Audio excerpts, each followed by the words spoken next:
welcome to Beyond the CGA Classroom. Expert talks on education, career pathways, lifestyle, and industry trends. I'm your host, Danny, and in this series, we explore the future of learning with inspiring stories, expert insights, and practical tips that will help you unlock your limitless potential. Whether you're a student planning your next step, a parent supporting a big dream, or an educator curious about the intersection of learning and innovation, you're in the right place. Before we begin, don't forget to hit subscribe so you never miss an episode. You can also follow us on social media at Crimson Global Academy. Welcome to another episode of Beyond the CGA Classroom. I'm honored to have our guest today, John Anderson. He's joining us all the way from Melbourne. A little bit about John's professional background. He has helped over 60,000 people enroll in online programs across 20 countries over the past 8 years. He has deep experience in scaling global teams and marketing operations, and he has recently integrated AI across all business functions. He's also a CGA parent with 2 kids enrolled here at CGA. Welcome, John. Great to be here, Danity. Awesome. So let's kick things off with a little icebreaker. If you had to explain what you do to a 10-year-old, I think your son might be 10 or maybe 11 in that age bracket. How would you describe it? How have you described it to him? Yeah, so basically we help or we sell and promote online learning programs that give adults a new skill, like for example, setting up a new online business or publishing a book on Kindle or investing in real estate. So it's kind of, I guess, adult skills-based learning. And obviously we sell those courses, market those courses, and then deliver those courses. And there's lots of activity involved with each one of those areas and lots of people involved with each one of those areas, but that's the core function. Excellent. What is your background and what led you into this global world of education? Yeah, so it's a funny thing. I did a arts law degree, which really taught me how to present arguments and write a lot of essays and stuff, which is great because I learned how to write well. And what actually got me into it though was I started being like an advertising copywriter. So I ran a telemarketing team for a conservation charity outside of uni, which really didn't have much to do with my degree, but there's a long story behind that.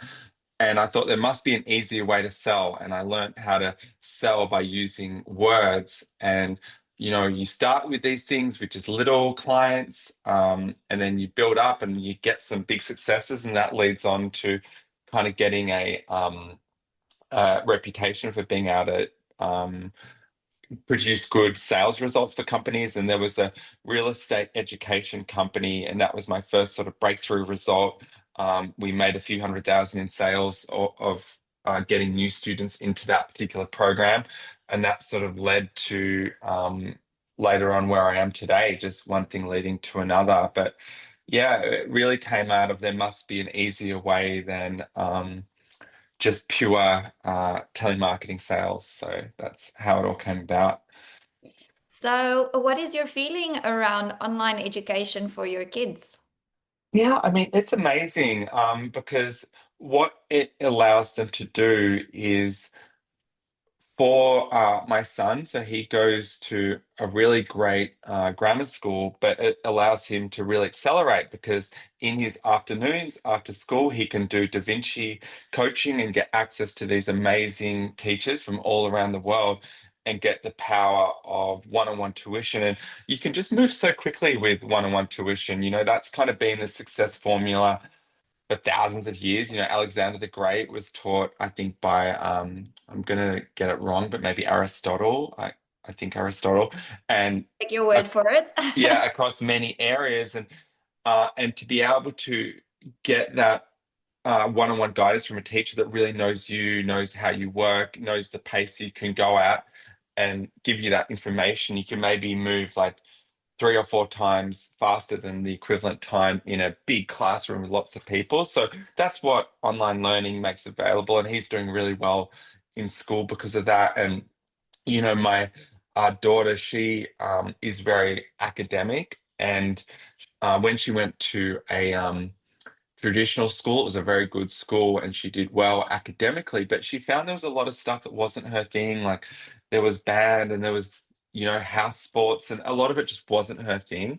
Whereas Crimson allows her, she's very academic, allows her just to focus on accelerating as fast as she wants to go academically, which is her kind of passion. So yeah, it's been great for her to um, maybe she can do, 4 or 5 hours of classes a day and a bit of homework and get everything done. And it doesn't have all the extra stuff that might have come along with going to school that was sort of wasting her time and draining her energy. So for both of my kids, it's been an amazing gift. Like Crimson is incredible. Um, Yeah. Well, that's excellent to hear. And Sophia, your daughter, she does the live online classes. He does. So in the morning, I get the pleasure at 7 o'clock of hearing the teacher start the class, and I love hearing it. They're such great teachers. The class is engaged, and um, yeah. So small group classes, maybe about 8 people, and I think it works really well. Yeah, another benefit would be, and knowing your family a bit now, you do travel a lot around the world, is probably the flexibility that it offers your family. Can you talk a bit about that? Yeah, absolutely. So when we travel, she can keep up with her classes. We're a little bit limited in where we travel to, but that's dog related. We can't always, there's a certain amount of time we can be away before we all miss our dog and he misses us. But we can definitely, if we're away for a break for a couple of weeks, she can 100% keep up with her classes. And, for me, like I work remotely, my team works remotely. It's a good thing to get used to. And, she's very used to it. She's self-motivated. And yeah, and she can bring it on the road with her. Excellent. So, I know your kids are quite young still, and they Mm. know their dad is in edtech. Have they maybe discussed any future career paths or any interests that they have with you? Yeah, not so much. I mean, like, I would say they've got their own journey and their own path that they want to take. I'm always there if they need it, but they've got their own ideas that are sort of merging and stuff of things that they might like to do. What's great is when they're interested in something, they'll obviously say, "Hey, I'm interested in this." And, Sophia did an extra course in, it sounds really random, but it was like in using pets for therapy, like animals for therapy. It's a thing. It Yeah, is a thing. And yeah, she just did an online extra course in that. So they find their interests. And I feel our job as parents is just to try and support them in that. James is interested in technology and drones. So we play with a drone after school and he gets his. So just different things like that. Like how can you kind of encourage the areas they're yeah. interested in and that come up in their classes and stuff like that? Excellent. Let's talk a little bit now about your professional life. I mentioned Sure. earlier, you've helped over 60,000 people enroll in online programs. What has Mm. been perhaps the biggest challenge and wins in scaling that kind of impact? Yeah, so what is the scaling of that sort of impact? So I guess one of the biggest challenges is always different skill levels and keeping people engaged. So, for example, one of our courses is around helping people publish books online, and we've helped thousands of people do that, which is awesome. Mm. Where people get stuck sometimes is maybe like the tech side of things. So, what might be simple to like a 20-year-old digital native for a 60-year-old like I'm not oh, sorry like my parents, for example, they might, and they're fine with tech, I guess, but they just find everything tech related just maybe that little bit harder sometimes. So it's like, how do you give people hand holding through the stuff that they just need a bit of extra support in, but how do you do that at scale? um, so that's one side. And what we find is best with that is just having specific support clinics, Tech Tuesdays where people can come on as a group and get those things shown to them in a really step-by-step way. So it's like finding those areas where people get stuck and they could just throw up their hands even though they're so close. And it's like, okay, how can we give them that extra support in that area? And then the other side of it is people just getting busy and then not logging on or whatever. So obviously with Crimson, it's great because you've got your classes scheduled. You're not going to miss your classes. But if you're an adult and there's group clinics and stuff on, um, it you can just, oh, I'm busy. I'll catch up with it later. The later never comes. So how do you keep people to keep engaged? And we call it inflection points, and we look for where are those areas where people are potentially going to drop off and give them extra support around those times, because you can look at the mass data and see trends around it, and it's like, okay, how can we step in and give people an extra motivator around certain points, like 3 months in, for example, is a common one. And yeah, so they're two of the things that we've kind of had to deal with and solve.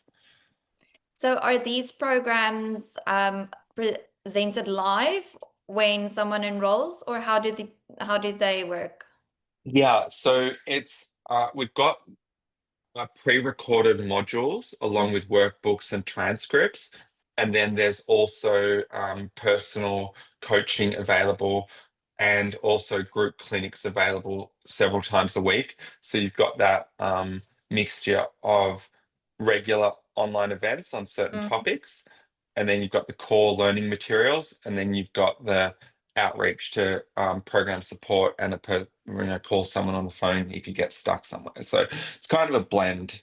Yeah. So as someone who sees both sides of the actual online schooling and Mm, online programs for adults, do you think mm. that kind of creates a common misconception in society that online schooling will tend to be more like an online program where you enroll in pre-recorded lessons?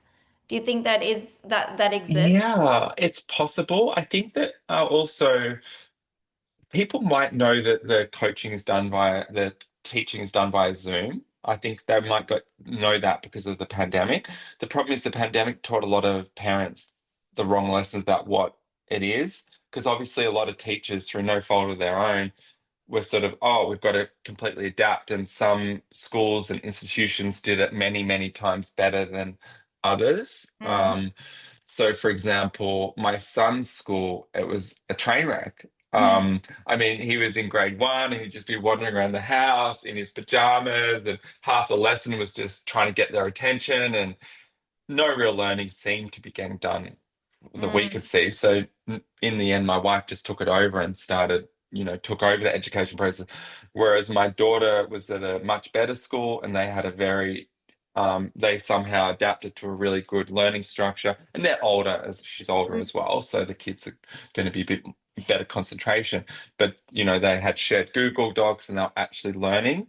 So we saw from that online learning could work really well if it was done right. Now, Crimson obviously does it excellently. Share documents. Everyone can see what the teacher can see what the kids are working on in real time. The students are very engaged. It's small groups, so that's best practice, and you learn a lot doing that. But for some parents, they might have the impression of oh, how's my kid going to concentrate on a call?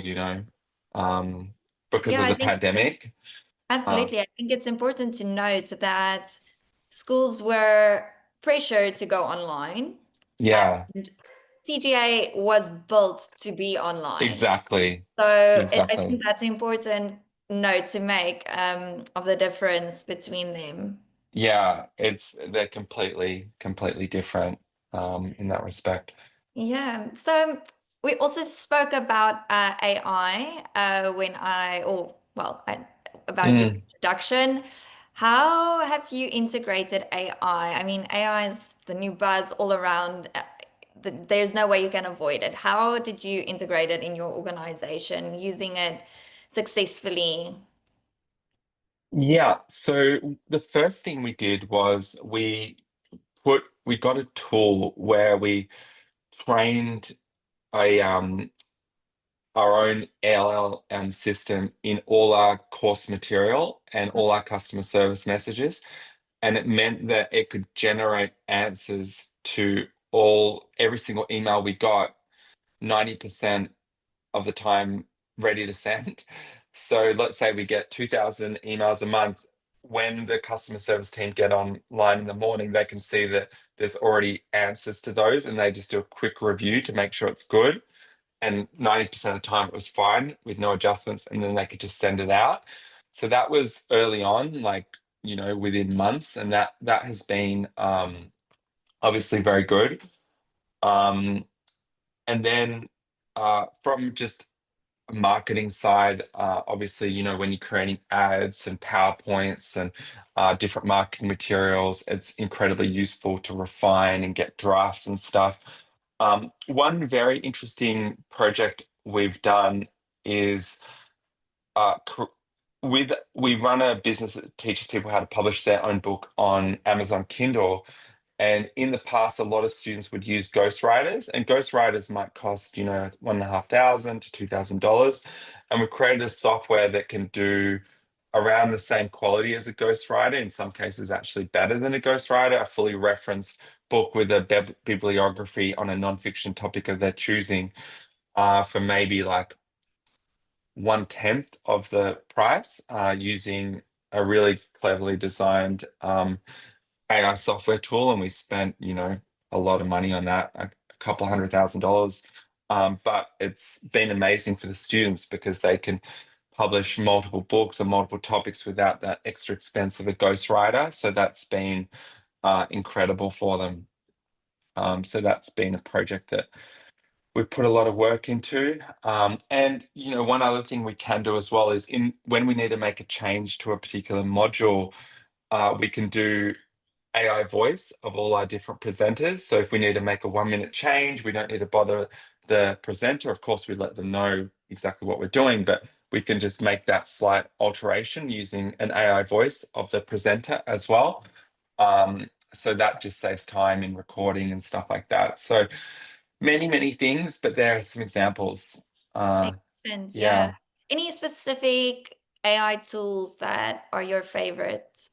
Yeah, I mean, for me, it's a lot of people's favorite. It's hundreds of millions of people's favorite, but I love ChatGPT just because I'm on the pro plan, and I don't know if this is just because I'm on the pro plan, but it's got so much memory. Mm, So of all our past conversations. So if I said to ChatGPT, "Hey, tell me about myself," it would have like 50 reference points. It could do a whole essay about me because I've asked it so many questions. And it means that when I'm looking to write in a particular, in like the voice of, say, the CEO of the company or whatever, it knows that voice and it can just quickly write in that tonality. So the memory is super important for me. And it's obviously got deep research, and it's also got agents now, so it can go online and do research and stuff on my behalf and create PowerPoints and stuff. So yeah, I find ChatGPT is more than enough for what I use it for. Yeah, mind blowing what can be done today with it's just incredible. a click of a button, a quick little prompt to robots. It's really mind blowing. It Do you is. do you use AI in your personal life? Maybe at home, organizing routines, anything like that? Yeah, like 50 times a day. When so if we're looking, I talk to it about investing strategies, taxation stuff. If ever we're thinking of moving somewhere to get the lay of the land, whenever we're thinking of, a restaurant, holidays, if I'm dealing with a difficult conversation that I need to have, whether at work or whatever else, I'll get different contexts. What I find on that perspective that is useful is asking, "Hey, I've got to have this conversation, we're letting go of this supplier or whatever else. How would X approach it?" And then it's like, how would, this thought leader who's a, thought leader on negotiation, or how would whoever, who's the kind of inspirational kind of mentor in that area, how would they approach it? And that gets really good prompts, I find. So there's a guy that I follow who's a really he was a negotiator with the FBI, and now he's a thought leader in negotiation, named Chris Voss. He's pretty famous. He's got best-selling books and stuff. So, like, how would Chris Voss approach this conversation? And ChatGPT is obviously fully trained in Chris Voss, so it gives exactly how, well, not exactly, but it gives a pretty good idea of how Chris would approach that situation. And then you can get other perspectives. Oh, how would this person approach it? And I find that gives really good output. Mm, mm. Mm. Interesting. For parents and students watching and listening, how should they be thinking about AI in education today? Is there an opportunity? Yeah, I think to use it as much as possible is the key. But I think the key thing is you don't want it to replace your own strategic thinking. So Mhm. it's about using it as you bounce ideas back and forth. You use it to learn and grow, but it's not really that helpful if you just say, "Hey, write about this for me," and then you just submit it. I mean, it doesn't do anything, right? Yeah, It's nothing is gained by that. However, if you say, "Hey, can we have a conversation about this? I want to learn more about it." Great. You can access so much information and knowledge by doing that. So I think it's about using it as an assistant, using it as a learning tool, using it to learn and grow when there's something you're passionate about, you want to learn more about it. But don't let it replace your own brain, because you want to be growing your own brain and strategic thinking skill and your own agency, because that's the most valuable power we have as humans. So, I think that's very, very important. It's a very good point to make. With that being said, what mindset do you think young people need to succeed in a rapidly changing AI-powered world? yeah, so I think the key thing is to take on the you are the master of your own shit. Mm. So you can have agency in which way your ship goes in life. And by that, I mean, you've got this incredible, uh, let's call it intelligence units at your disposal. And in the same way, when the Industrial Revolution happened, say the average human could maybe have 60 times more output, because instead of just using their own back and their own arms to move stuff, they could, burn fossil fuels, which created power, and they could all of a sudden, power steam trains and big harvesters. So all of a sudden, they could get maybe 60 times more output from their own activities. Now we've got this new revolution, which is like an intelligence revolution, and you can maybe get thousands of times more intellectual or intelligence working at your disposal through AI agents and stuff like that. So it's like, how are you going to leverage that? How are you going to use that to work on what's most important to you, whether you go into law or speech pathology or medicine? It's how can you immerse yourself in it? Because whatever area you work in, it's going to be a 10x or 100x multiplier of your ability to impact. So you've really got to just stay on the edge of what you're learning about, and you're passionate about, but also about AI and how the two can intertwine and use it to your advantage. Then, yeah, that's the biggest key, I would say, because I don't know of an industry that isn't going to be uh, impacted.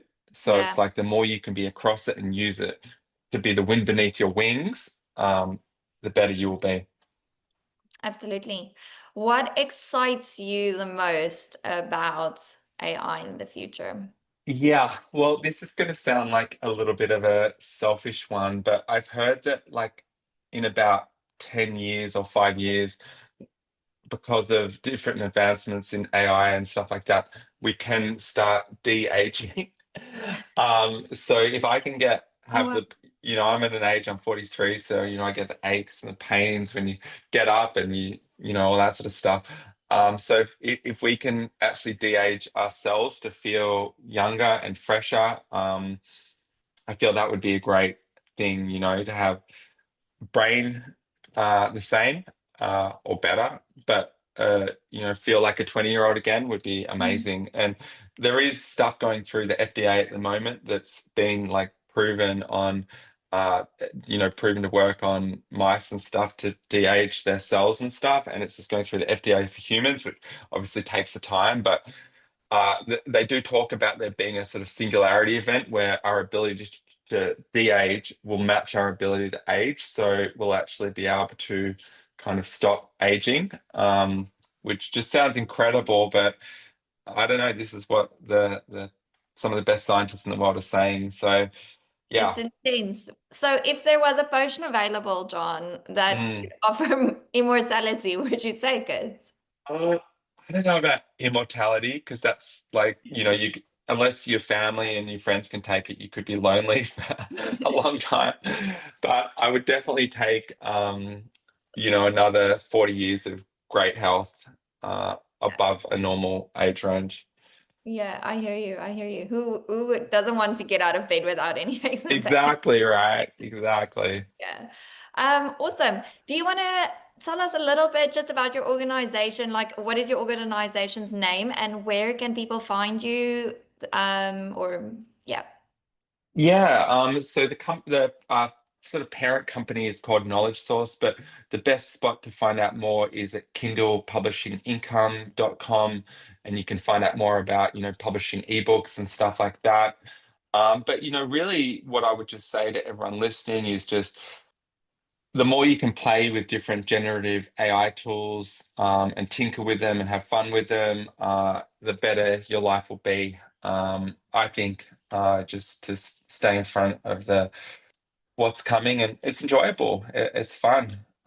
You really can use it to enhance every area of life. And to anyone considering Crimson Global Academy, I just can't say enough good things about it. I'm always recommending it to people, particularly if you've ever had issues with the normal type of school system and maybe your kid isn't fitting in quite well, or your kid is just really ambitious academically and just wants to fast track ahead, there's so many people that can benefit from it. And the quality of teaching is really what strikes me.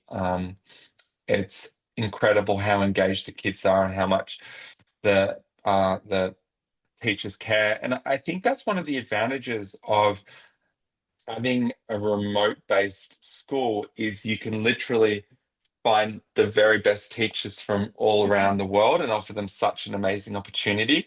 They get to deal with kids who want to be there, who want to learn, and they don't have all the behavioral issues that you might get in a normal classroom. And you get these incredible, highly motivated professionals working with highly motivated kids. So it's an incredible um, formula and just leads to so much success. Yeah, it really has created an amazing community.